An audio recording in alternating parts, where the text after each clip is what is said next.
the last year, interest rates have gone up a lot. Unprecedented levels in a short period of time. Coming from a very low level, admittedly. But that's also going to put a drag on the economy potentially, so we'll see. We'll see. All right, but it all goes back to investing, the health of the economy, and of course, accounting.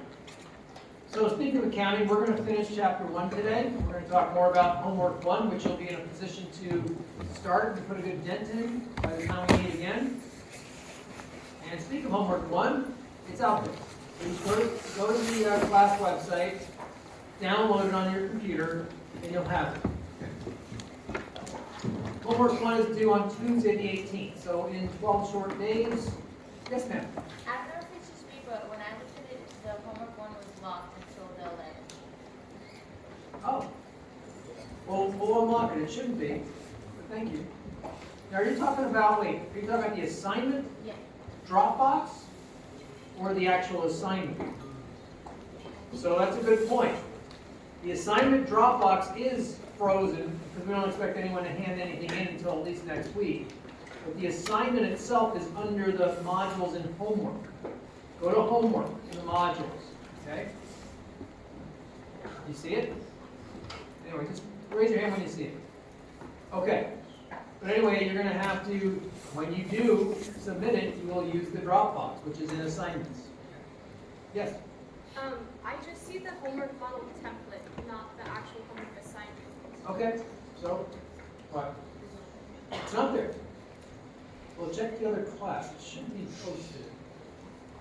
Okay, I apologize. I'll get it out there if I didn't do it. I may have screwed up. Yeah. Okay, so it will be there momentarily. Ask and you shall receive. Sorry, this is why I make these announcements. I want to make sure things are running smoothly. Okay. And I have awesome help. Awesome. So, okay. Check the website periodically. That way you have a flavor of what's going on, a feel for what's going on. You're responsible for the homework if you're on the wait list. Is anyone on the wait list in here? Raise your hand. Okay. So again, I would suggest coming to class, do your homework.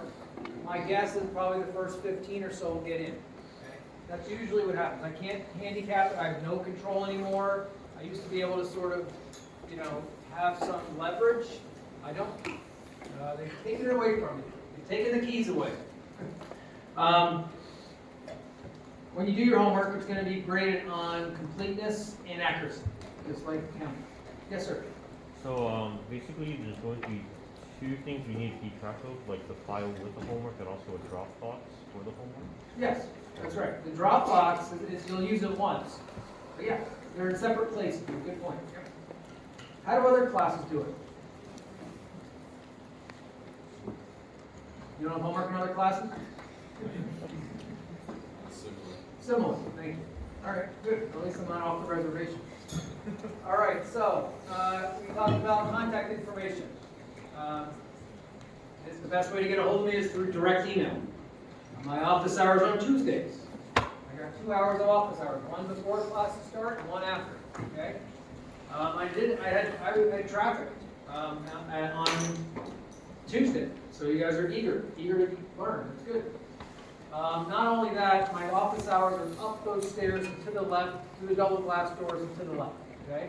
Left, left, left. And we also have 5 great teaching assistants. 2 of them are here today. The other 3 are not here today, but you can visit any or all of the office hours that are offered. All of their office hours are posted on the class website, so you have basically 7 hours per week to access us if you want to come to office hours. So I would encourage you to do that. Review. So who can tell me what is the accounting equation? Anyone? Good. Assets are equal to claims. Assets do equal claims. You're right, but what else? Let's elaborate. Go ahead.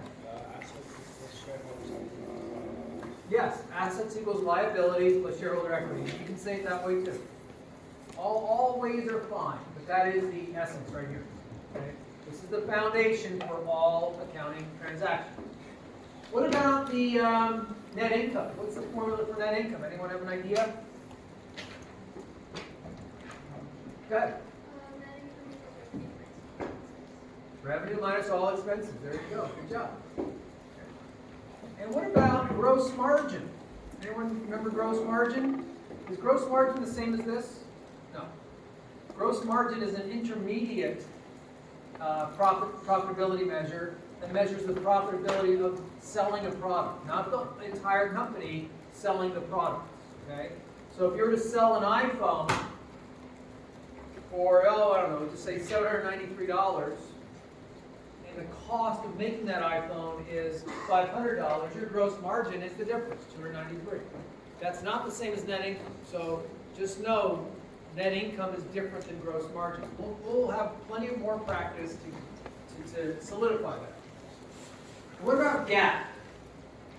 Is that a store? It is. But what is GAAP? GAAP. Okay. Generally accepted accounting principles. Generally accepted accounting principles. Well done. Yeah. So those are things that I think are important to know, have to tip your tongue, or just understand well to be successful in this class. Certainly, the first part of the class. And so what we're going to do the rest of this time today, we're going to talk more about the accounting equation and the components of the financial statements. We're going to talk about recording business events or transactions in the general ledger. The general ledger is the repository for all accounting transactions. And we will then organize those transactions under the accounting equation. Again, this is very, very foundational. Very, very foundational, the accounting equation. Then we'll talk about different kinds of transactions. Once we start recording, we're going to talk about different kinds. Asset source, asset use, asset exchange. And this will then give you a flavor of patterns, types of transactions. And a lot of times in accounting, there's patterns. You'll detect things. Things are consistent. You know, the first time around, they're all new. And once you start getting into it, you'll start seeing things that recur. We'll then use the general ledger accounting information to prepare financials. So we're going to actually produce financials today, 3 of them. So, you know, sit tight. It's going to be exciting. And then last but not least, we are going to graduate to using this horizontal triple model, the one that we have in the on the class website. So here we go. Let's talk about the income statement first. The income statement, as we know, concept is revenue minus all expenses equals net income. Okay? Here's an example income statement for a business called Rustic Campsites. They rent out campsites. Okay? So you have the revenue, that which they earn from renting out the campsites. You have the expenses that it took to generate these the revenue. And then whatever's left over is net income. Okay? So the income statement is supposed to, and does, reports how much profit or loss is generated in a particular period. It can be a month, it can be a quarter, it can be a year. Now the matching concept is in effect. This is where accounting starts getting more like accounting, a little bit more quirky, a little bit more, quirky. Quirky is a good word. So according to GAAP, generally accepted accounting principles, a company has to match the revenue they earn with the expenses that generated that revenue. So that's the expenses that supported that revenue. Okay? And there's 2 new words here, earned and incurred. Okay? You earn revenue and you incur expense. You also collect revenue when you collect from your clients or your customers, and you also pay for expenses. Okay? But let's focus on earned and incurred for a moment. Okay? So getting back to the supplemental reading, I want to kind of take a step back here for a second. There are cash transactions and non-cash transactions. Right? We are going to be learning the accrual method of accounting. Not accrual, C-R-U-E-L, accrual, A-C-C-R-U-A-L. Now, that means transactions are recorded in the general ledger or in the financial records when an economic event has occurred or value has been transferred or exchanged between 2 parties. Okay? not necessarily when cash changes hands. That's why I say earn and incur. You can earn revenue without being paid for it, and you can incur expenses without paying for them in the moment, okay? And that's what makes accounting a little different than what you would think intuitively, okay, for you. So, when you are thinking of like your personal life, generally if you buy something, you pay for it in the moment, right? Okay. In business, credit is extended. So that kind of makes things a little different, okay? Although in your personal life, you do deal with credit, right? You have a utility bill. You turn the light on, you don't pay for it in the moment, right? You pay for it, a month later, whatever it is. Or, you buy something with your credit card on campus and you pay for it like a month later or something like that, okay? So that's kind of the idea in business. Credit is extended. So, let's do an example. I'm Apple and you're Best Buy. I'm going to sell $1 million of computer as Apple to Best Buy today, with the understanding that I'm going to collect my money from Best Buy within 30 days. I'm giving them terms. I'm giving him credit.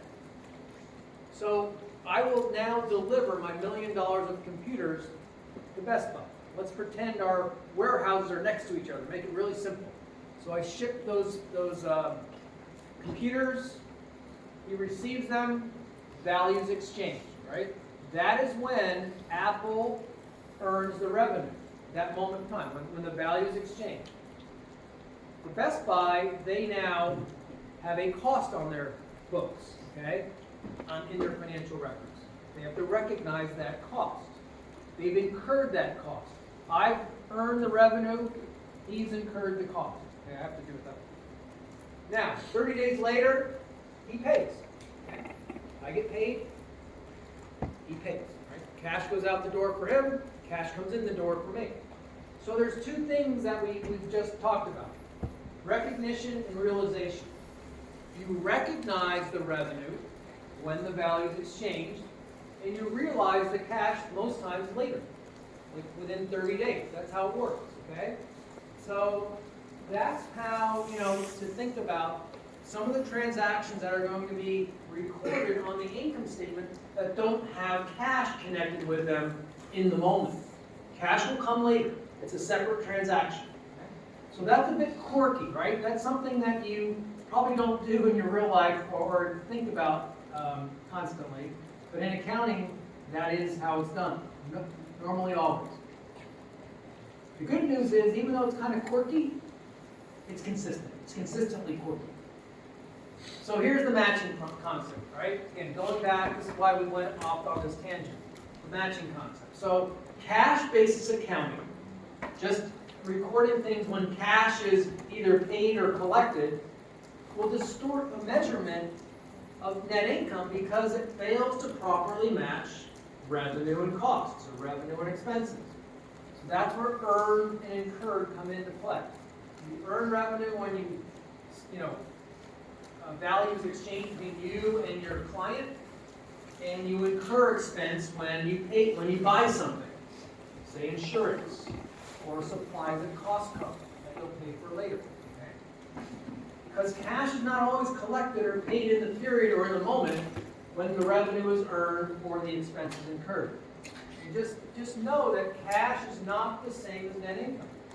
Cash is not the same as net income. So the objective of accrual accounting is to improve the matching of revenues and expenses from a GAAP perspective. The good news, like I said, is it's consistent. It's consistently weird, or it's consistently non-intuitive, if you will. Okay? So we're going to go into business. We're going to do a bike company. I think I'm going to upgrade this to electric bikes the next time I teach this. But let's pretend. Okay? We're running a bike company.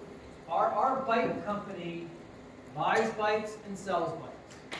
And so in 2017, we buy $1,000 worth of bikes. In 2018, we sell those bikes that we bought to Walmart for $1,500. Right? So good for us. We've now got a $500 profit, or there's $500 extra in the deal for us.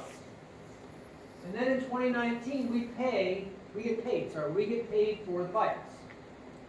So, we buy the bikes in 2017, we sell the bikes in 2018, and we collect on the bikes in 2019.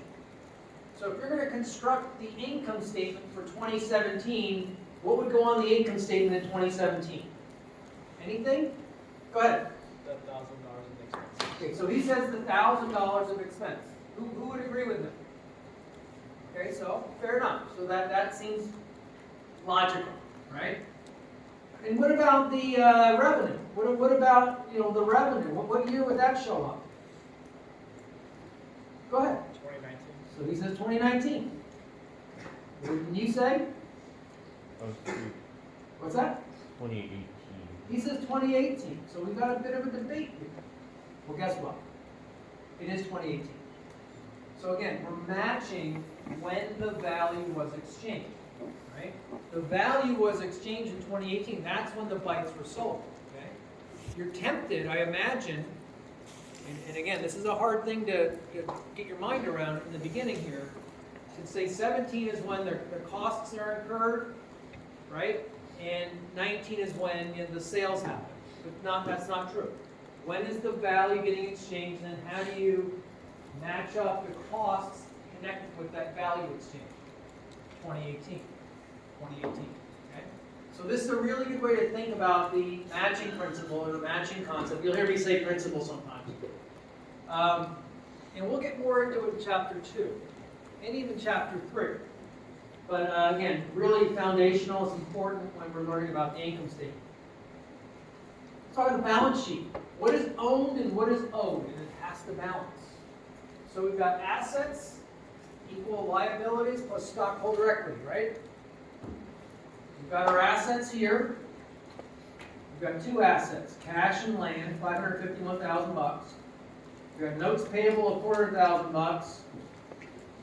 And stockholder equity of called 151. Now, if you know 2 out of 3 of these, you can solve for the third. You can. And you may have to do that. There may be a time in the near future that may happen. Again, assets are what we own. Liabilities are what we owe. Whatever's left over is what we own. So that's the balance sheet.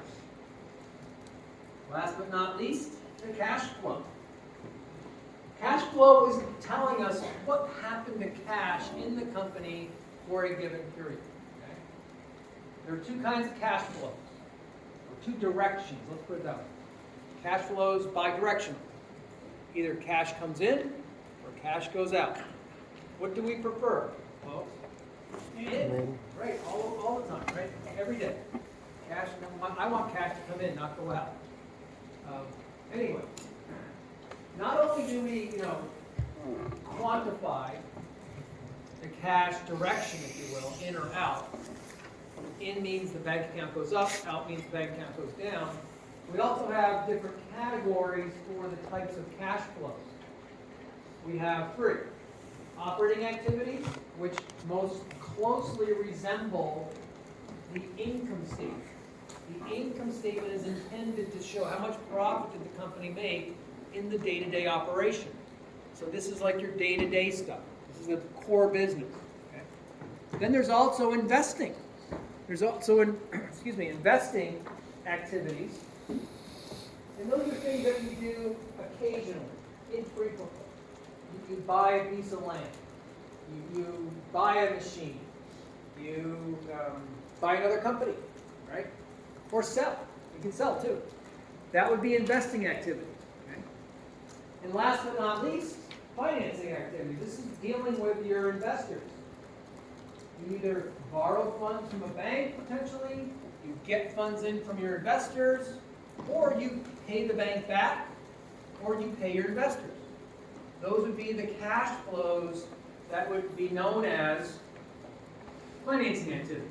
So you put them all together, categorize operating, investing, and financing, and you get to your final change in cash for a given period.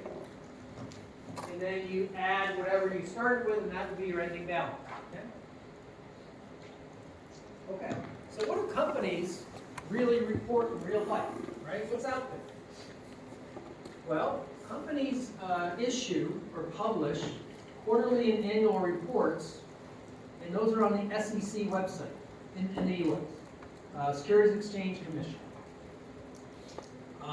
You have financial statements that are published, footnotes to the financials, because sometimes financials can be very complicated. Think of Apple. How many countries do they operate in? I don't know, how many countries are there in the world? That's probably about right. That's probably the answer, right?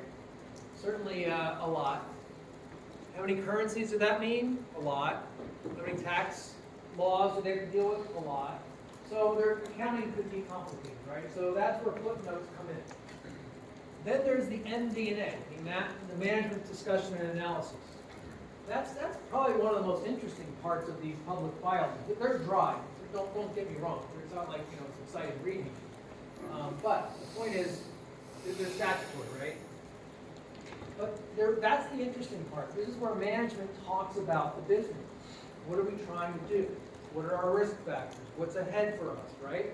So if you're trying to understand stuff about a company, that's probably a good place to go. Just saying. So I used to get involved in all this, mostly in the producing the financial statements and the MD&A when we were getting our CFO, ready for earnings releases and just whatever we had to do in terms of making the deadlines in filing these things to the SEC.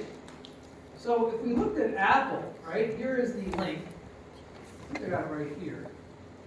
I got it, yeah, I'm getting smarter.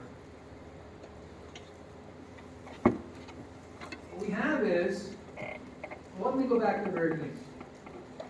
This is known as a 10K. 10K means the annual report, 10Q means the quarterly report. Why it's not a 10Y, I'll never know. But that's beside it. Right? 10K means year. So this is for the year ending September 24th, 2022. That's how they define their 12-month period. But if you then go down to where I was before, page 28-ish, lots of information in here. You see a whole bunch of financial statements that are available. First one would be the income statement. You've seen this before, right? How much income did they generate? We see, we can ignore that one. Balance sheet. We're going to deal with the balance sheet. And then we see also the cash flow statement. Not only that, so this is what the income statement would look like. We know that. This is the balance sheet. This is the cash flow. Not only that, if you want to get more data or more detail on how the company is doing or what they're doing, there's plenty of information, chock full. This thing is chock full of information. You just have to, read it. But if you were wondering, when you look at their revenue, Apple, for the fiscal 2022, out of $394 billion, how does it break down between the different product lines? There you have it. How is the trend between the different years? There you have it. So this is useful information for an investor, I would think. Not only that, if you wanted to look at geographically, you can see where geographically they make their money or they earn their revenue. Okay? Where they earn their revenue. All interesting things to me. So maybe they're interesting to you. But that's what companies do report. It's pretty extensive. All right, so let's go back to the accounting equation. So what are the components of the accounting equation? Assets, right? Those are the resources used by a business to produce revenue and profit and ultimately generate value for their shareholders, build value, grow value. Liabilities, those are obligations that can be settled using assets like cash, or they can use goods and services to settle. And then last but not least, stockholder equity. Okay, that's what's left afterward. Stockholder, you could also say assets minus liabilities equals stockholder equity. That works too. That works too. So here is our accounting equation. Like I said, I'm going to say this about 40 times during this quarter. Here's another one. Assets equals liabilities plus stockholder equity. So again, the accounting equation is based on the funding sources of your assets. funding parties have claims on the assets. So you could say, like someone said very astutely, assets equals claims. That is fair. That's a fair point. But we want to expand it to this, because we want to be more specific about the claims. And the reason is this, because the money for the assets is provided by either creditors, which would be liabilities, you gotta pay them back, or investors or owners. The company owns that, but the investors are there, they don't want a repayment, they want their investment to grow.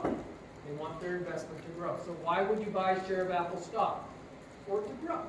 That's what you want. You want your stake to grow. But again, you buy a share of Apple stock today for $160, just say. What's the highest it can go to? Is there a limit? No limit. That's right. It could be infinity, right? That's the beauty, right? That's why people invest. They're hopeful that their wealth is going to improve, or their holdings are going to, grow. And what's the lowest it could be? Zero. Zero. It can't be negative. Zero, right? And again, that's risk, right? That's what capitalism's about, right? You can take risk and win, and you can take risk and lose. That's how it works, right? It's your choice. You're an investor. So, like we said, assets equals liabilities plus stockholder equity. The assets of the business have claims by the creditor and the investors and the owners. Now, creditors are repaid, owners are not, if they share the profits.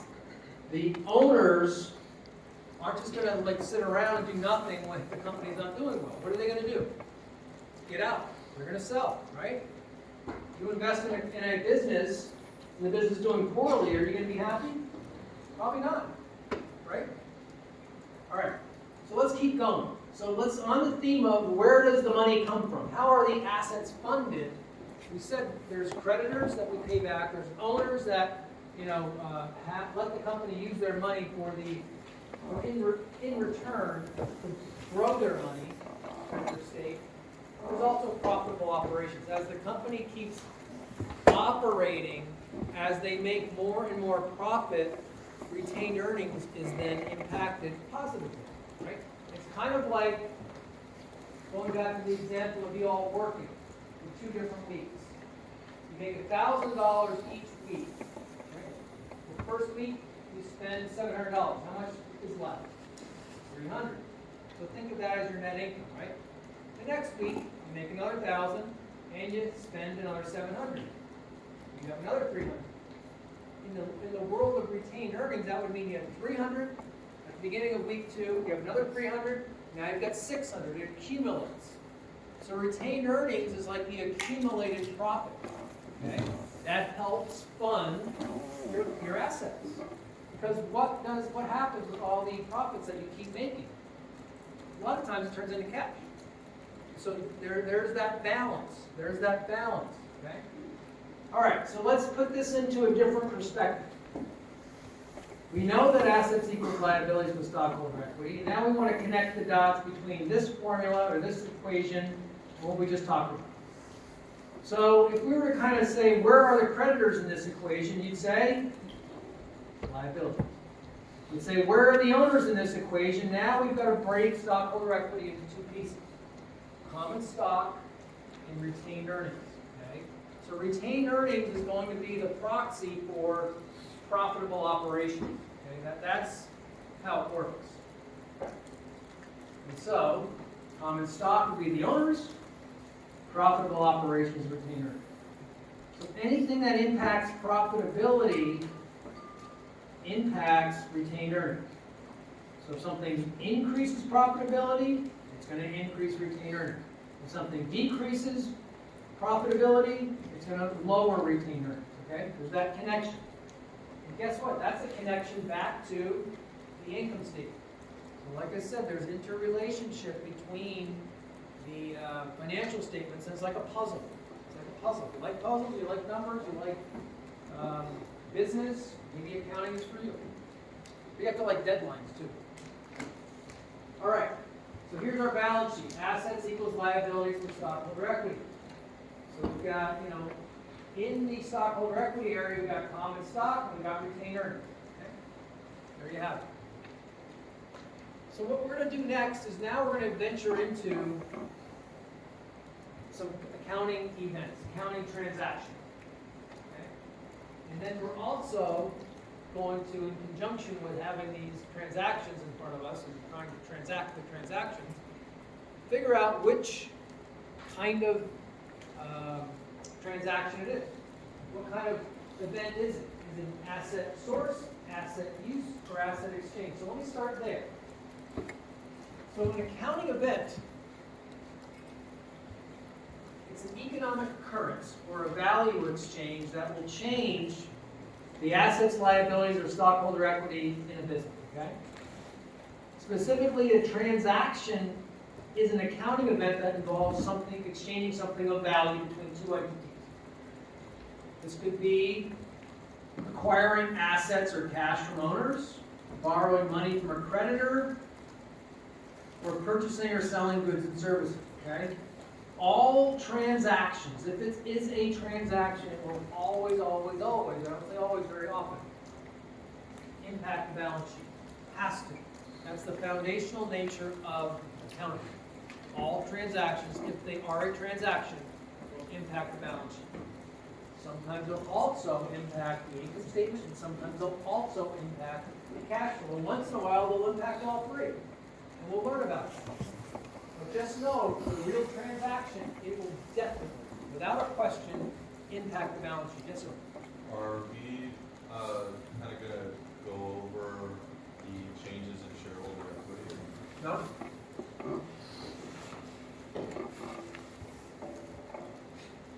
It's too detailed for this class. The question was, are we going to deal with changes in shareholder equity schedules? No.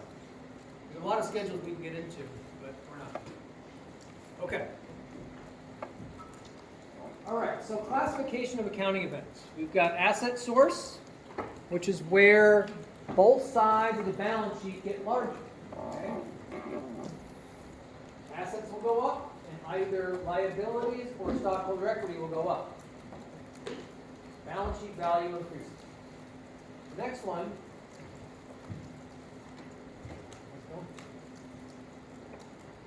The next one is asset exchange. This is what I call shifting of the pockets. One asset goes up, one asset goes down. Okay? The balance sheet value will not change. Okay? Asset use. It's the opposite of asset source.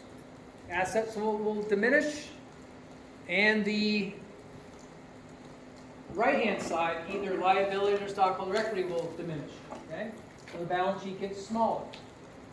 Here's my diagram with arrows. Now, these guys in the first class didn't get to see this. So you guys should feel very privileged. And I made sure that things got fixed. Okay? You guys are in my top 2 of Management 45 classes. No question. Okay? But in all seriousness, here's how to look at it. Right? Here we got asset source. Assets will go up, and liabilities and shareholder equity will go up. Asset exchange, you're shifting pockets, and asset use, one goes down. Assets will go down and one or the other will go down. So that might be a good way to think about it. So what we're going to do, we're going to look at the effects of these 3 transaction types. And remember, it's all in the context of the accounting equation, at least for this first round of transaction. Everything has to balance because everything has to balance because it has to work on the balance sheet. A. B.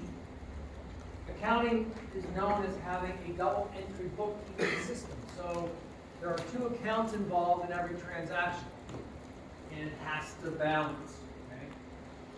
There are multiple accounts in each component of the balance sheet. So when you get to real life, what we're going to see today is going to be simplified, but in real life, we're going to see a lot of accounts that can be part of the asset section of the balance sheet, part of the liability section of the balance sheet, part of the stockholder equity portion of the balance sheet. Okay? But we're going to start simple. So what we're going to do now is we're going to go through transactions for rustic campsites, their first year of business. Okay? first year in business. And what we're gonna do is we're gonna do it within this framework, okay? This is not quite what you're gonna use for homework, but this will get us, these are like the training wheels, okay? We're gonna go on training wheels a little bit here. And, again, it's all in the context of the accounting equation. Assets equals liability equals stockholder equity. We're gonna have two accounts and assets that are gonna be utilized, cash and land. We're gonna have one account in the liabilities area called NK, or notes payable, fancy words for a loan. And then stockholder equity, we're gonna have common stock and retained earnings. Okay? Now, each component of the balance sheet normally has multiple accounts. You can have a chart of accounts that have tons and tons of accounts. But we're only going to deal with 5 accounts for these 3 sections right now. And we're building up to our triple horizontal 3 financial statement model that you'll be using a lot for homework. And we'll see a lot in class, actually. Here we go. First transaction ever in your life. Rustic Campsites is formed on January 1 when it acquires $120,000 of cash from issuing stock. So going back to those types of transactions, what kind of transaction do we think it is? Asset source, exchange, or use? Source. The balance sheet is going to get bigger, and here's why. Cash will go up, and common stock will go up. So it balances. Okay, so now you've got $120,000 of cash coming in, and $120,000 of common stock. And this is what it would look like. Cash goes up. So the left-hand side of the balance sheet goes up by $120,000. And stockholder equity in the way of common stock will go up by $120,000. Your balance sheet balances, right? 120 on the asset side, and 120 on this side, the right-hand side. Balances. Beautiful. Next, well, hang on. This is showing us the double entry bookkeeping concept. Next, they're not done. They're still raising money. They're still bringing in money to start the company. They bring in $400,000 more from borrowing money. They're going to borrow $400,000 from a lender. Okay? So what kind of transaction do we think this is? Source, exchange, or use? Source. We're bringing in money. Normally when you're bringing in money, it's a source. Not always, but normally. So how does that work? Cash will go up, and liabilities will go up this time. $400,000 of cash will go up. $400,000 of notes payable will go up. So there you go. Cash goes up. Notes payable goes up. Balances. Yes. There's also now an ending balance. Okay, so if we were to say, that's it, we're now closing the books. We want to create a balance sheet as we speak right now. That's what our balance sheet would look like. You'd have $520,000 of cash, $400,000 of liabilities, $120,000 of common stock or stockholder equity. Done. And when I do my work at my other job, I'll usually run balance sheets like the first thing. I'll look at cash, then run a balance sheet. So you can run a balance sheet all the time. You only have to do it at the end of the month or the end of the quarter or whatever. But it has to balance. It has to balance. So again, here's your ending balance. It's like a running total, right? Look at running total. Then they use some of that money and they buy some land. Okay? They're going to use the cash to buy land. What kind of transaction is this, do you think? It's an exchange. You're shifting pockets. You're trading in dollars for land. So this is going to be, cash will go down, land will go up. Okay? So the cash account goes down by $500,000 and the land goes up by $500,000. Okay? So how does that work? Well, look at that transaction. And notice on the left, you have a beginning balance and you have a paid cash to buy land, some description of the transaction. It's always good practice to annotate what you're doing. What is the transaction qualitatively, and then quantitatively, deal with it. And we have an ending balance again, right? Nothing, the value of the balance sheet did not change. It's still $520,000 of assets. They're now just in different places. The dollars have been reallocated, so to speak. Next, now they're set, right? Now they're going to start running the company. So after a year, right? At the end of the year, now they're going to record the revenue they earned in the year. They earned $85,000 of cash by leasing campsites to their customers. So this is revenue, and it's going to increase profitability, right? Revenue by itself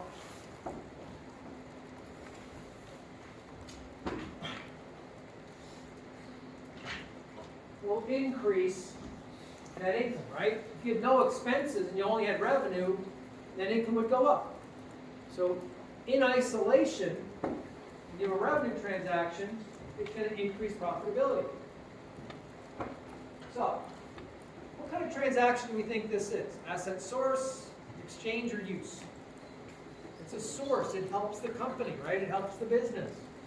So how does this work? This is where it gets a little, I'd say a little tricky maybe.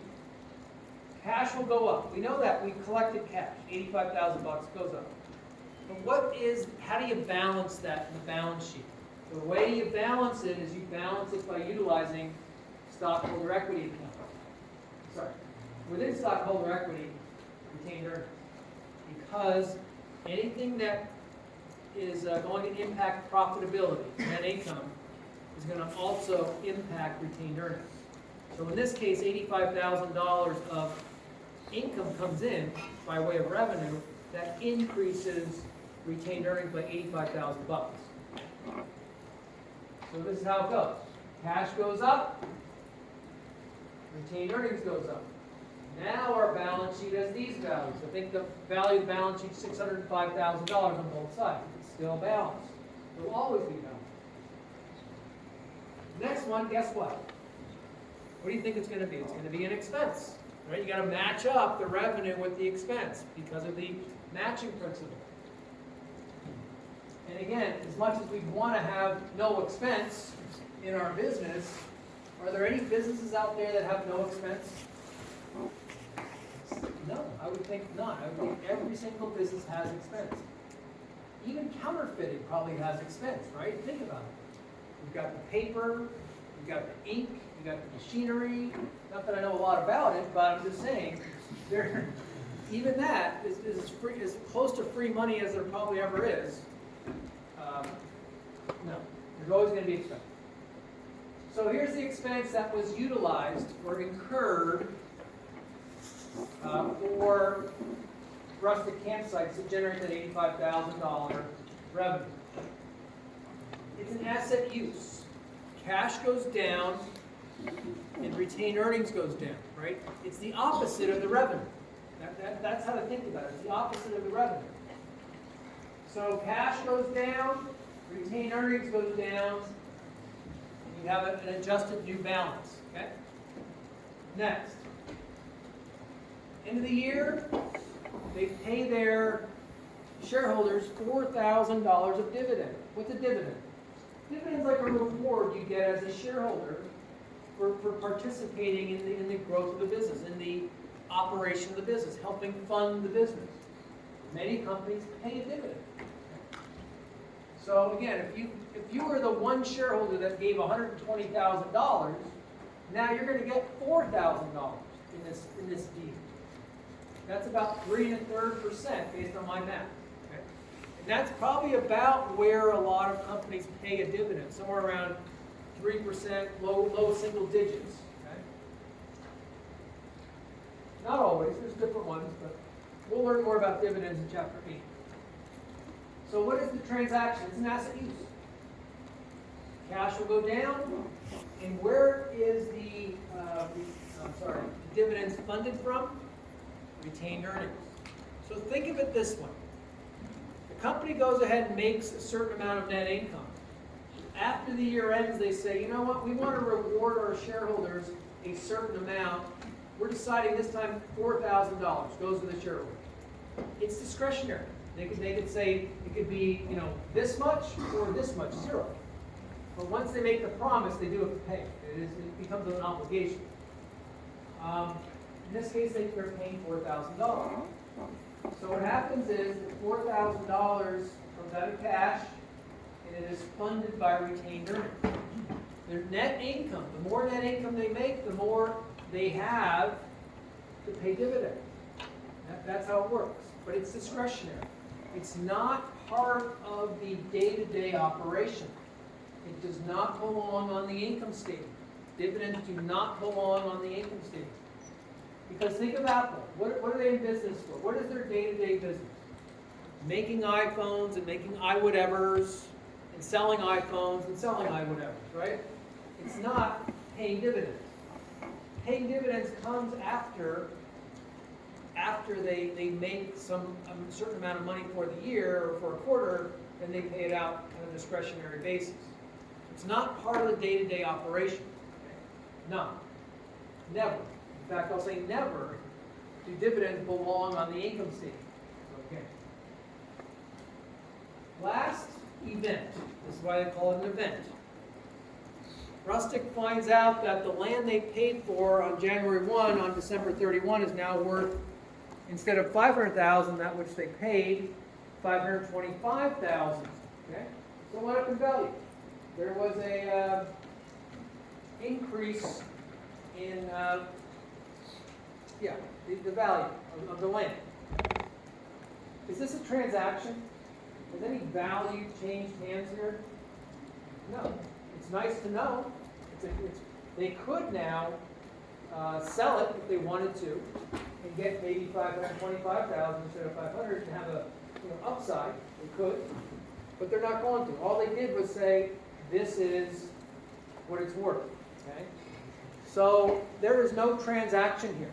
No value is being exchanged. Go ahead. Let's say they sell it, would the $25,000 be in the income statement? Yep, it would be a gain. It would be a gain. We're going to learn about that in chapter 3, so hold that thought. So he's right. If you did sell the asset because you're excited at the gain, sure, you could. Definitely could. Okay, but right now they're not doing anything with it. It's nice to know, right? Why? Because the historical concept, oh please, yeah. So no capital gains is like included in the income statement? No, capital gains would be included in the income statement. It would be. But in this case, we're not selling anything. So when chapter 3 comes around, you'll see that. Hold that thought. Good questions. So the historical cost concept is why we don't change the value of this land. It's at $500,000 when we bought it. It stays at $500,000. Even though the market says it's now worth $525,000, you don't change it. Why? Because of GAAP. Because assets need to go on the books at what you paid for them, and you don't reevaluate. Okay, you don't. Now, is it perfect? No. Consistent? Yeah. That's the thing, right? Consistency trumps sometimes logic in accounting, right? But on the other hand, think about it this way.